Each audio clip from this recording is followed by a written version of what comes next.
क्या आज मैं आपको बता रही हूँ अफेक्ट ऑफ इंटरनेशनल ट्रेड, यानी अंतर्राष्ट्रीय व्यापार के क्या प्रभाव होते हैं। यानी कि आज आपको देखना है यदि हम दो देशों के बीच में इंटरनेशनल ट्रेड करते हैं तो उससे हमारी इकोनॉमी पर क्या प्रभाव पड़ता है।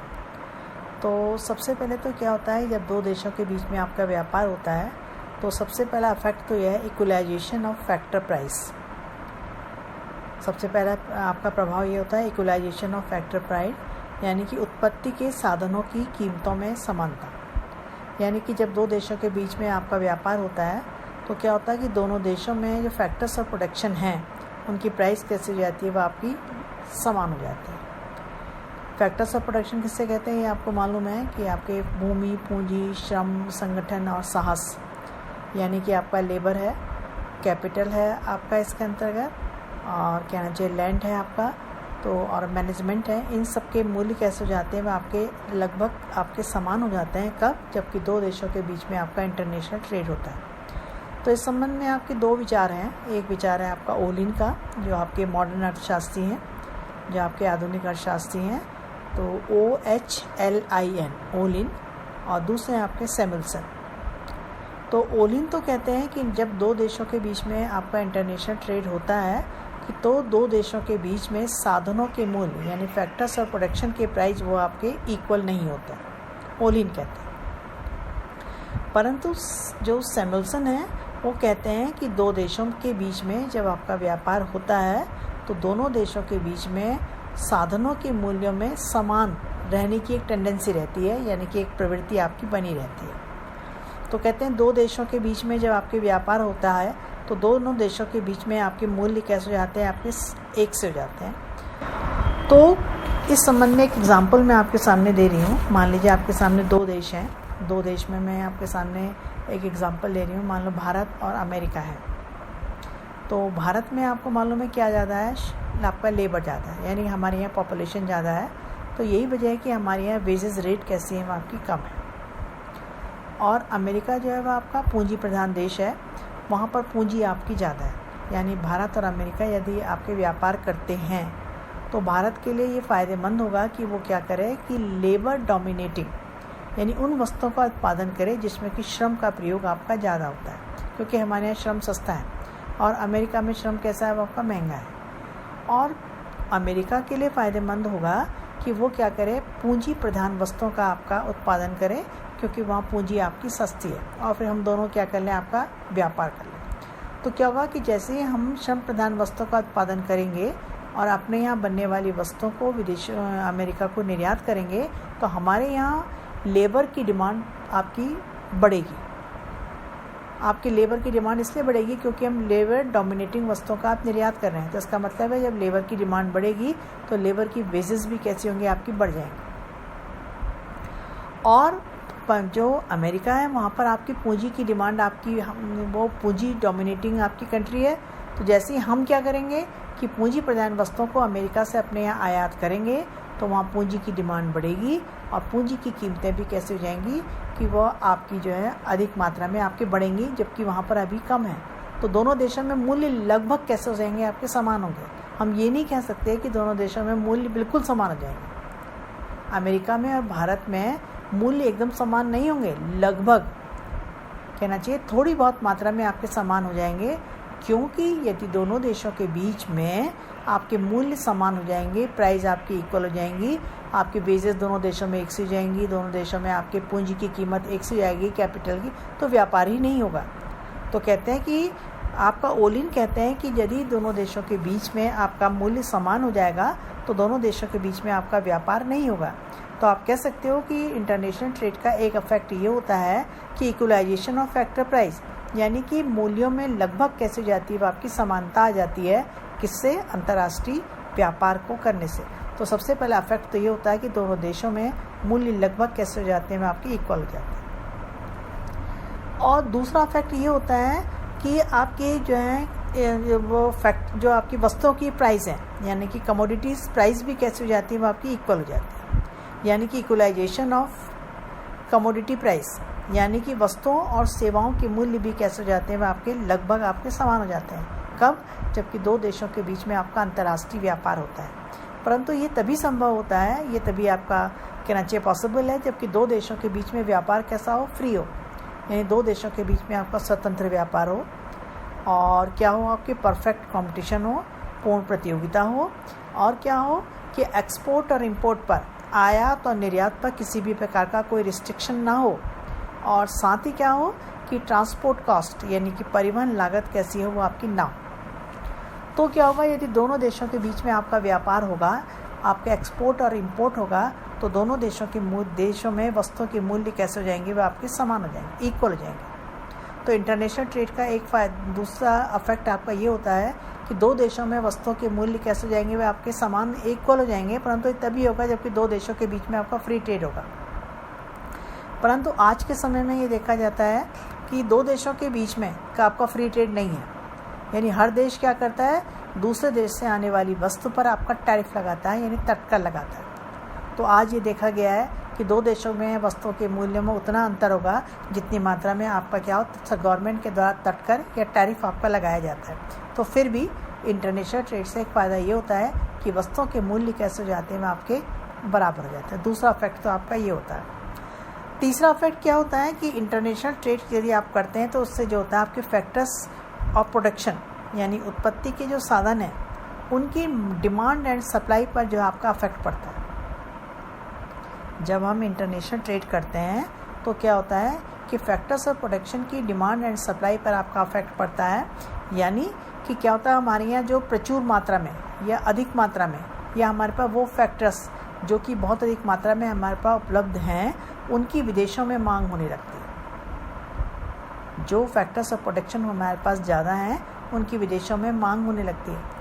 और क्या होता है यदि और दूसरे देशों में जो फैक्टर्स ऑफ प्रोडक्शन ज़्यादा हैं उनकी मांग क्या होती है, हमारे देश में होने लगती है।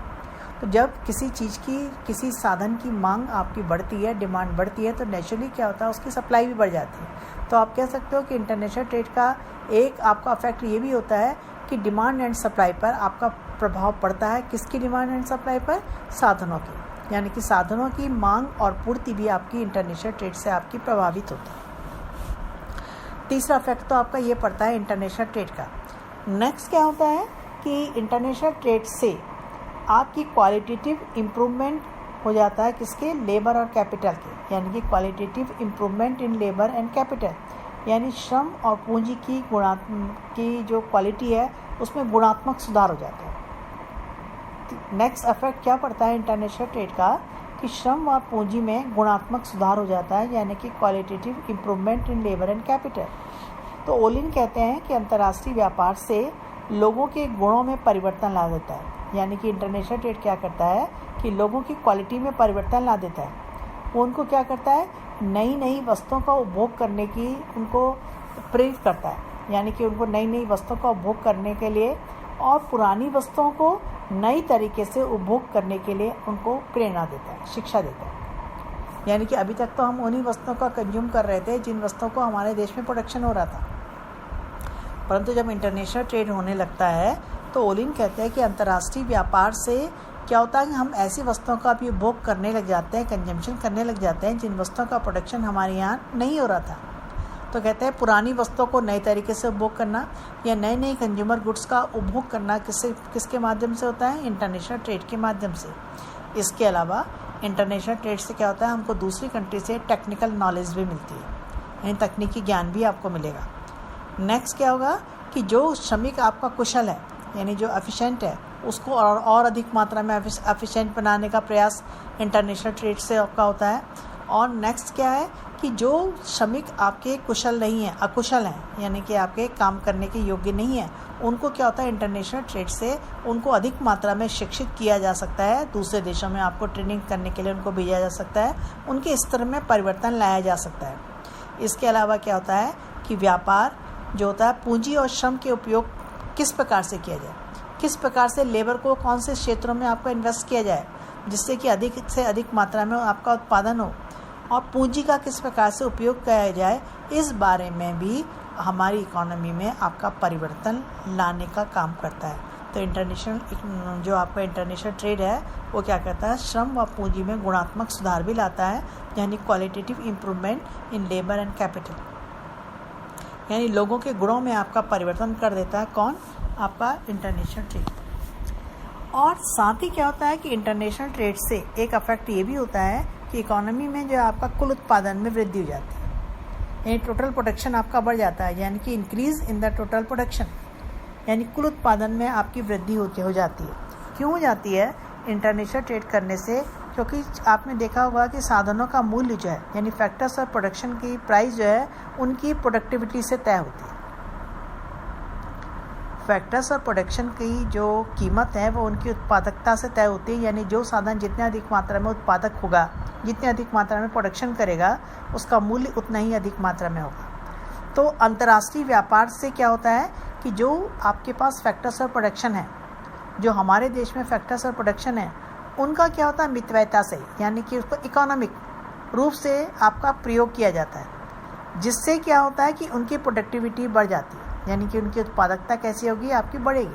तो आप कह सकते हो कि कुल उत्पादन आपका बढ़ेगा क्योंकि उनकी प्रोडक्टिविटी बढ़ी है। और क्या होता है कि यदि आपकी कुल उत्पादकता आपकी बढ़ी है, यानी श्रमिकों की सीमांत उत्पादकता आपकी बढ़ी है, तो उनकी कीमतें भी कैसे जाएंगी, आपकी बढ़ जाएंगी। यानी कि मार्जिनल प्रोडक्टिविटी MP बराबर होता है आपके प्राइस के, मार्जिनल प्रोडक्टिविटी बराबर है आपकी प्राइस के, यानी कि मार्जिनल प्रोडक्टिविटी किसी श्रमिक की ज़्यादा है तो उसकी वेजेस भी कैसी होंगी, आपकी ज़्यादा। यदि पूंजी की सीमांत उत्पादकता आपकी ज़्यादा है तो उसका रेट ऑफ इंटरेस्ट भी कैसा होगा, आपका ज़्यादा होगा। तो इंटरनेशनल ट्रेड से एक आपका इफेक्ट ये भी होता है कि इकोनॉमी का टोटल प्रोडक्शन कैसा हो जाएगा, वो आपका बढ़ जाएगा। नेक्स्ट क्या होता है कि इसका जो है आपका कि अफेक्ट ऑन वर्ल्ड डिमांड, यानी कि विश्व की मांग पर आपका प्रभाव पड़ता है। इंटरनेशनल ट्रेड का एक अफेक्ट ये भी होता है कि विश्व की मांग पर आपका अफेक्ट ऑन वर्ल्ड डिमांड, यानी कि लोगों की आय बढ़ने लग जाती है। इंटरनेशनल ट्रेड से आपकी आय बढ़ती है, और जब आय बढ़ती है तो आपका मांग के स्वरूप में आपका परिवर्तन हो जाता है, यानी कि जैसे जैसे हमारी आय बढ़ती है हम ऐसी वस्तुओं का उपभोग करना शुरू कर देते हैं जिन वस्तुओं का उपभोग हम पहले नहीं कर पा रहे थे। यानी कि हमारा क्या हो गया कि मांग का जो स्वरूप है, यानी कि अफेक्ट ऑन वर्ल्ड डिमांड, यानी कि लोगों की मांग के स्वरूप में आपका परिवर्तन हो जाता है। अब हम क्या करते हैं, जैसे हमारी आय बढ़ती है वैसे वैसे हम नई नई वस्तुओं का उपभोग करना शुरू कर देते हैं। यानी कि पहले हम सिर्फ उन्हीं वस्तुओं का उपभोग कर रहे थे जो वस्तुएं हमारे देश में आपकी बन रही थी, परंतु जैसे ही हमारा क्या हुआ, इंटरनेशनल ट्रेड करना हमने शुरू किया, हमारी आय बढ़ी तो आय बढ़ने से क्या हुआ कि हमने अब जो ऐसी वस्तुओं का उपभोग करना भी शुरू कर दिया जो कि जिन वस्तुओं का उत्पादन हमारे देश में नहीं हो रहा था। यानी कि हमारे मांग के स्वरूप में, यानी कि मांग की जो आपका तरीका था उसमें आपका परिवर्तन हो जाता है। और नेक्स्ट अफेक्ट एक और ये भी पड़ता है कि एम्प्लॉयमेंट अपॉर्चुनिटी, यानी अफेक्ट ऑन एम्प्लॉयमेंट, यानी रोज़गार के अवसर पर भी आपका इंटरनेशनल ट्रेड का आपका प्रभाव पड़ता है। जब हम व्यापार करना शुरू करते हैं, जब हम इंटरनेशनल ट्रेड करना शुरू करते हैं तो शुरू में तो क्या होता है कि आपकी हो सकता है अनएम्प्लॉयमेंट हो, आपकी बेरोज़गारी हो। बेरोज़गारी इसलिए होगी क्योंकि शुरू में हम सिर्फ उन वस्तुओं का प्रोडक्शन करेंगे जिन वस्तुओं का हम एक्सपोर्ट कर रहे हैं, जिन वस्तुओं का हम निर्यात कर रहे हैं। शुरू में तो ये हो सकता है, अल्प विकसित देशों में, अंडर डेवलप्ड कंट्री में तो ये बिल्कुल संभव है कि शुरू में तो आपने सिर्फ निर्यात संबंधी वस्तुओं का उत्पादन किया तो इकोनॉमी में आपका अन्य क्षेत्रों को ग्रोथ का कोई अवसर नहीं मिला, तो इससे इकोनॉमी में अनएम्प्लॉयमेंट होगा। परंतु जैसे जैसे आपका एक्सपोर्ट आपका बढ़ेगा, आपकी आमदनी बढ़ेगी, और आमदनी बढ़ने से आप जानते हैं आय बढ़ने से आपकी मांग बढ़ती है। मांग बढ़ने से क्या था कि अन्य क्षेत्रों की अन्य वस्तुओं की मांग भी बढ़ेगी, जिससे इकोनॉमी में क्या होगा, आपका नए नए एम्प्लॉयमेंट अपॉर्चुनिटी आपकी उत्पन्न होगी। तो इसलिए आप कह सकते हो कि इंटरनेशनल ट्रेड, जो अंतर्राष्ट्रीय आपका व्यापार है, उसकी इकोनॉमी पे बहुत सारे अफेक्ट पड़ते हैं। सबसे पहले तो क्या होता है कि जो फैक्टर्स ऑफ प्रोडक्शन है उनकी कीमतें एक सी हो जाती हैं, वस्तुओं के मूल्य आपके इक्वल हो सकते हैं। नेक्स्ट क्या होता है कि आपके फैक्टर्स ऑफ प्रोडक्शन की डिमांड एंड सप्लाई पर आपका प्रभाव पड़ता है। और क्या होता है, लोगों की जो डिमांड एंड ये आपकी श्रम और पूंजी उनकी में क्वालिटेटिव आपकी इम्प्रूवमेंट होता है, टोटल प्रोडक्शन आपका बढ़ जाएगा, आपकी मांग के जो स्वरूप है उसमें पर चेंज होगा, और साथ ही साथ क्या होगा, हमारी इकोनॉमी में एम्प्लॉयमेंट अपॉर्चुनिटी यानी रोज़गार के अवसर में भी आपकी वृद्धि होती है। तो इंटरनेशनल ट्रेड से आपके बहुत सारे इफेक्ट भी होते हैं। परंतु क्या होता है, कहा जाता है कि अंतर्राष्ट्रीय व्यापार, जो इंटरनेशनल ट्रेड और कॉन्फ्लिक्ट्स इन जो है नेशनल इंटरेस्ट, यानी क्या होता है, अंतर्राष्ट्रीय व्यापार और राष्ट्रीय हितों में कई बार आपका विरोध भी हो जाता है। इंटरनेशनल ट्रेड जब हम करते हैं तो उससे हमें कई बार क्या होता है कि उससे हमको अपने नेशनल जो आपके प्रॉफिट हैं उनमें आपका विरोधाभास, कॉन्फ्लिक्ट्स जो है वो आपके उत्पन्न हो जाते हैं। तो कहते हैं कि जो क्लासिकल अर्थशास्त्री थे उनका तो ये कहना था कि अंतर्राष्ट्रीय व्यापार में जो है वो आपकी गुणक की प्रक्रिया, आपको मल्टीप्लायर थ्योरी जो है वो आपकी काम करती है। मल्टीप्लायर थ्योरी के बारे में शायद आपको पता होगा। मल्टीप्लायर थ्योरी, यदि मान लो आपकी आय इंटरनेशनल ट्रेड से आपकी बढ़ती है तो क्या होगा कि आपकी आय कई गुना अधिक मात्रा में बढ़ेगी। सिर्फ उसी क्षेत्र में नहीं बढ़ेगी बल्कि कई गुना अधिक मात्रा में आपकी बढ़ेगी। तो यदि आय आपकी कई गुना अधिक मात्रा में आपकी बढ़ती है, ये कहा था किसने? आपके क्लासिकल अर्थशास्त्रियों ने कहा था। परंतु अर्थशास्त्री इसका विरोध करते हैं, कहते हैं कि नहीं, आपकी आय जो है आपको सिर्फ निर्यात आप नहीं करेंगे बल्कि निर्यात के साथ साथ आपको आयात भी करना पड़ेगा, क्योंकि आज वर्ल्ड में ये पॉलिसी है कि टिट फॉर टैट की पॉलिसी। यदि आप किसी देश से आने वाले माल पर आप प्रतिबंध लगाएंगे, रिस्ट्रिक्शन लगाएंगे, तो दूसरा देश भी आपके यहाँ से जाने वाली वस्तुओं पर आपकी रोक लगाएगा। तो कहते हैं कि ऐसी स्थिति में आप निर्यात तभी बढ़ा पाएंगे जबकि आप क्या करेंगे? आयात भी करेंगे। तो परंतु आज विभिन्न देश क्या करते हैं? अपने नेशनल प्रॉफिट के लिए, अपने राष्ट्रीय हितों की रक्षा करने के लिए आयात पर प्रतिबंध लगाते हैं, आयात को फ्री नहीं छोड़ते हैं, आयात पर आपके रोक लगाते हैं, जिससे क्या होता है कि आपका इंटरनेशनल ट्रेड, आपका जो है अंतर्राष्ट्रीय व्यापार जो है वो आपका नहीं बढ़ेगा। और क्या होगा? क्योंकि आज विभिन्न देश ये चाहते हैं कि हमारे देश का ग्रोथ हो, तो इसलिए क्या करते हैं? विदेशों से आने वाले माल पर आपका प्रतिबंध लगाएंगे, और यदि आप में प्रतिबंध लगाया तो दूसरा देश भी क्या करेगा? आपके यहाँ से जाने वाले माल पर आपका रिस्ट्रिक्शन आपका लगाएगा। नेक्स्ट क्या होता है कि माइग्रेशन ऑफ लेबर। भाई, दो देशों में आपके मूल्य तभी समान होंगे जबकि दो देशों में श्रम और पूंजी जो है वह आपके आसानी से आएगी और आसानी से जाएगी। मैंने अभी आपको इससे पहले बताया था कि इंटरनेशनल ट्रेड से अफेक्ट ये होता है कि दो देशों में वस्तुओं के मूल्य आपके समान हो जाते हैं, और क्या होता है कि फैक्टर्स ऑफ प्रोटेक्शन की कीमतें भी आपकी समान हो जाती हैं। परंतु ये आपका तभी होगा जबकि दोनों देशों के बीच में क्या होगा कि फैक्टर्स ऑफ प्रोटेक्शन आसानी से आएंगे और आसानी से जाएंगे। परंतु ऐसा नहीं होता है। यदि मान लीजिए कोई किसी देश में श्रमिकों की मजदूरी कम है और दूसरे देश में आपकी ज़्यादा है, तो जहाँ पर आपकी ज़्यादा मजदूरी है वो लोग क्या करते हैं? कम मजदूरी वाले जो देश हैं वहाँ से आने वाले श्रमिकों पर रोक लगाते हैं। वो इसलिए लगाते हैं कि हम ये लोग आएंगे तो हमारे देश में भी क्या होगा? मजदूरी की दर आपकी कम हो जाएगी। तो ऐसी स्थिति में क्या होता है कि अंतर्राष्ट्रीय व्यापार से लाभ तभी होगा जबकि आपका श्रम और पूंजी का जो कहना चाहिए मूवेबिलिटी है, एक स्थान से दूसरे स्थान पर आपकी आज़ादी से होती हो। परंतु ऐसा नहीं होता।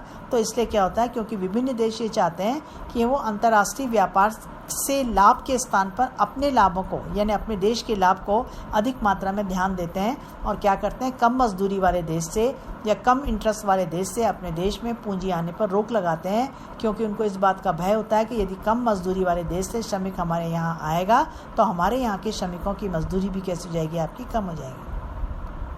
तो ये दोनों आपके विरोधाभास है। अंतर्राष्ट्रीय व्यापार तो कहता है कि फ्री आपका आना जाना होना चाहिए, परंतु राष्ट्रीय व्यापार जो है वो कहता है, इंटरनल ट्रेड कहता है कि नहीं, वो विदेशों से आने वाले जो आपके साधन हैं उनको आने से रोकता है। नेक्स्ट क्या होता है कि जो अंडर डेवलप्ड इकोनॉमीज़ हैं, जो अल्प विकसित देश हैं, उनको तो अंतर्राष्ट्रीय व्यापार यदि फ्री होगा तो उनको बहुत अधिक मात्रा में हानि होती है, क्योंकि अभी वो पूरी प्रकार से ग्रोथ नहीं कर पा रहे। फिर यदि मान लीजिए आपने क्या करा कि आप ऐसी वस्तुओं को अपनी इकोनॉमी में आयात करते हैं जो कि आपकी देश की सुरक्षा के लिए आवश्यक है, यानी युद्ध संबंधी सामग्री को यदि आप दूसरे देश से आयात करते हैं तो पूरी प्रकार से आप दूसरे देश पर आप डिपेंडेंट हो जाते हैं। तो ऐसी स्थिति में आपकी देश की, हमारे देश की आज़ादी को क्या हो जाता है? खतरा हो जाता है। तो इसलिए कहा जाता है कि अंतर्राष्ट्रीय व्यापार में और राष्ट्रीय हितों में क्या है? आपका टकराव है। अंतर्राष्ट्रीय व्यापार तो जो बात कहता है उससे हमारे राष्ट्रीय जो आपके प्रॉफिट हैं वो आपके टकराते हैं। तो इसलिए है जो है विभिन्न देश क्या करते हैं? अंतर्राष्ट्रीय व्यापार के जो फ्री ट्रेड का आपका नियम है उसका आपका पालन नहीं करते हैं। यही वजह है कि आज के समय में, अब आगे चल के क्लास में पढ़ेंगे कि इस समय क्या है कि आपकी वर्ल्ड ट्रेड ऑर्गेनाइजेशन की WTO की स्थापना की गई है, जो कि दो देशों के बीच में होने वाले व्यापार पर आने वाले प्रतिबंधों को रोकने का काम करते हैं। और आज लगभग सभी देश जो है वह आपके मेंबर हैं। और इसको जो था पहले आपका GATT के नाम से आपकी स्थापना की गई थी इस संस्था की, इस जो थी 1993 में आपकी इसकी स्थापना की गई थी, परंतु आज इसका नाम बदल कर जो है WTO वर्ल्ड ट्रेड ऑर्गेनाइजेशन आपका कर दिया गया। तो ये था अंतर्राष्ट्रीय व्यापार में और राष्ट्रीय व्यापार में आपका जो है कॉन्फ्लिक्ट है, यानी कि आपका इसमें विरोधाभास है। फिर आपको अंतर्राष्ट्रीय व्यापार के लिए और अलग सिद्धांत की, यानी कि आपको मालूम है अब आपको थ्योरीज भी पढ़नी है। आंतरिक और अंतर्राष्ट्रीय व्यापार में आपको अलग सिद्धांत की आवश्यकता है अथवा नहीं है। तो इसके लिए सबसे पहले आपको ये देखना की आवश्यकता पड़ेगी कि इंटरनल और इंटरनेशनल ट्रेड में क्या आपकी समानताएं हैं, यानी क्या आपके एक से गुण हैं और कौन से आपके पॉइंट हैं जो कि इन दोनों को आपका अंतर डिस्टिंग्विश करते हैं, यानी कि दोनों में आपका अंतर करते हैं। तो इस संबंध में कहा जाता है कि आंतरिक और अंतर्राष्ट्रीय व्यापार में, यानी कि इंटरनल और इंटरनेशनल ट्रेड में जो एक अंतर है, वो सबसे बड़ा अंतर यह है कि वो जो है आपका सीमा का अंतर है। यानी कि जब हम व्यापार अपने देश के एरिया में करते हैं, अपने देश की सीमा के अंदर करते हैं, तो ऐसी इसको आप क्या कहते हैं, इंटरनल ट्रेड कहते हैं। परंतु जब कोई व्यापार देश की सीमा को क्रॉस कर जाता है तो उसको क्या कहते हैं, आप इंटरनेशनल ट्रेड के नाम से आप उसे जानते हैं। तो दोनों में आपका अंतर यह है, सबसे पहला अंतर तो यही है कि दोनों देशों में आपकी सीमाएं कैसी होती हैं। यदि आपने इंटरनल ट्रेड में आप अपने देश के अंदर ही व्यापार करते हैं और इंटरनेशनल ट्रेड में आप अपने देश की सीमा को क्रॉस कर लेते हैं, तो उसको आप इंटरनेशनल ट्रेड के नाम से आप उसे जानते हैं। और यही वजह है कि दो आपके अर्थशास्त्री हैं, उसमें एक नाम है एडम स्मिथ का और दूसरा नाम है आपका रिकार्डो का और तीसरा नाम है आपका जॉन स्टुअर्ट मिल का। यानी एक अर्थशास्त्री हैं एडम स्मिथ, दूसरे हैं रिकार्डो और तीसरे हैं आपके जॉन स्टुअर्ट मिल। तो इन तीनों ने ये कहा था कि अंतर्राष्ट्रीय व्यापार के लिए एक अलग सिद्धांत, एक अलग आपकी थ्योरी जरूरी होनी चाहिए, क्योंकि दोनों देश में अंतर है कि आप एक सीमा को क्रॉस कर लेते हैं। तो ये क्लासिकल अर्थशास्त्री में एडम स्मिथ हैं, डेविड रिकार्डो हैं और जॉन स्टुअर्ट मिल हैं। इन्होंने कहा कि अंतर्राष्ट्रीय व्यापार के लिए एक अलग सिद्धांत होना चाहिए और उन्होंने अलग सिद्धांत की आवश्यकता को महसूस भी किया। परंतु यदि आप अलग सिद्धांत होना चाहिए अथवा नहीं होना चाहिए, इस बात को समझने के लिए सबसे पहले आपको ये जानना आवश्यक है कि राष्ट्रीय और अंतर्राष्ट्रीय व्यापार में क्या आपके एक से बिंदु हैं और कौन से बिंदु ऐसे हैं जो कि आपके अलग अलग हैं, यानी क्या उसमें समानता है और क्या उसमें डिफरेंस है, ये आपको देखना आवश्यक है। तो सबसे पहले मैं आपके सामने बताऊंगी कि इंटरनल और इंटरनेशनल ट्रेड में जो इक्वल है आपका दोनों व्यापार में एक सी चीज़ें हैं, वो कौन सी हैं। सबसे पहला है कि specialization and division of labour. सबसे पहली समानता तो यह है विशिष्टीकरण और श्रम विभाजन, यानी specialization and division of labour. Specialization and division of labour आपका इंटरनल ट्रेड में भी है और इंटरनेशनल ट्रेड में भी है। इंटरनल ट्रेड में भी प्रत्येक स्टेट देश के अंदर भी वही चीज़ बनाता है जिस चीज़ को बनाने में उसके पास सबसे अधिक मात्रा में सुविधाएं होती हैं। जैसे हमारे देश में क्या है कि महाराष्ट्र उत्तर प्रदेश को क्या करता है, कपास का निर्यात करता है, यानी कॉटन को आपका बेचता है, जबकि उत्तर प्रदेश महाराष्ट्र को क्या बेचता है, आपका शक्कर यानी चीनी को जो आपका बेचता है। यही बात आपके इंटरनेशनल ट्रेड में भी होती है कि हम जब दो देशों के बीच में व्यापार करते हैं तो क्या होता है कि हम उस चीज़ को बनाते हैं जिस चीज़ को बनाने के लिए हमारे पास अधिक मात्रा में स्पेशलाइजेशन होता है, इस चीज़ को बनाने में हम सबसे अधिक मात्रा में निपुण होते हैं और उन चीज़ों को अपने देश में आयात कर लेते हैं जिन चीज़ों को बनाने के लिए हमारे पास फैक्टर्स ऑफ प्रोडक्शन नहीं है। तो ये पॉइंट ऐसा है जो कि दोनों में आपका एक सा है। इंटरनल ट्रेड में भी यही होता है और इंटरनेशनल ट्रेड में भी आपका यही होता है। तो सबसे पहली आपकी समानता तो ये है कि specialization and division of labour. दूसरी समानता आपकी यह है कि exchange of goods and commodities, यानी वस्तुओं और सेवाओं का विनिमय दोनों में होता है। इंटरनल ट्रेड में भी होता है और आपका इंटरनेशनल ट्रेड में भी होता है कि दोनों में ही क्या होता है, हम वस्तुओं का एक्सचेंज करते हैं। इंटरनल ट्रेड में भी जैसे मैंने आपको एग्जांपल दिया, महाराष्ट्र ने आपका कपास दिया और यूपी ने महाराष्ट्र को जो था वो आपकी चीनी बेची, तो इसमें भी आपका लेन देन है, एक दे रहा है और एक ले रहा है। यही बात हम यदि इंटरनेशनल ट्रेड में करते हैं तो एक देश दूसरे देश को एक वस्तु देता है और दूसरा देश दूसरी वस्तु देता है। तो कहने का मतलब एक सिमिलरिटी ये भी है कि वस्तुओं और सेवाओं का विनिमय यानी कि आपका exchange of goods and commodity दोनों में होती है, चाहे इंटरनल ट्रेड हो चाहे इंटरनेशनल ट्रेड हो। ठीक है। तीसरा होता है कि व्यापार में आपके दो पक्ष होते हैं, यानी दो एस्पेक्ट हैं आपके दोनों में, चाहे वो इंटरनल हो चाहे इंटरनेशनल ट्रेड हो। इंटरनल ट्रेड में भी क्या होता है, एक वस्तु का निर्यात करता है और दूसरा आयात करता है। यानी कि एक वस्तु को, जैसे महाराष्ट्र ने वस्तु यूपी को दी, यूपी ने महाराष्ट्र को दी, तो दो हैं इसमें भी। और इंटरनेशनल ट्रेड में भी क्या होता है, यदि मान लो हम अमेरिका से व्यापार करते हैं या जापान से व्यापार करते हैं तो हम जापान को देंगे, जापान हमको देगा। तो दोनों में आपके दो आपके एस्पेक्ट हैं, यानी दो आपके पक्ष आपके दोनों में हैं, तो ये दो आपकी समानता है। नेक्स्ट क्या है कि वॉलंटरी यानी ऐच्छिक, दोनों वॉलंटरी हैं। यानी व्यापार आप यदि किसी कंट्री से करते हैं तो आपके प्रेशर नहीं है कि आप उस देश से व्यापार करें, ये आपका वॉलंटरी है, ये आपका ऐच्छिक है। यदि आप चाहते हैं तो उस देश से व्यापार करें, यदि आप नहीं चाहते तो उससे व्यापार ना करें। यही बात इंटरनल ट्रेड में भी होती है कि हम चाहें किसी स्टेट से व्यापार करें और किसी स्टेट से व्यापार ना करें, यानी कि तो क्या है, वॉलंटरी है। तो ये भी आपके दोनों में एक सी है। नेक्स्ट क्या होता है कि आपके सोशल कॉन्ट्रैक्ट, यानी चाहे इंटरनल ट्रेड में भी क्या होता है, यदि मान लीजिए महाराष्ट्र ने और यूपी ने आपका व्यापार किया तो महाराष्ट्र यूपी के संपर्क में आया तो कुछ संस्कृति जो है महाराष्ट्र की यूपी में आई, यूपी की महाराष्ट्र में गई, यानी सोशल कॉन्ट्रैक्ट, यानी कि दोनों में क्या आपका सामाजिक संबंध स्थापित हुआ।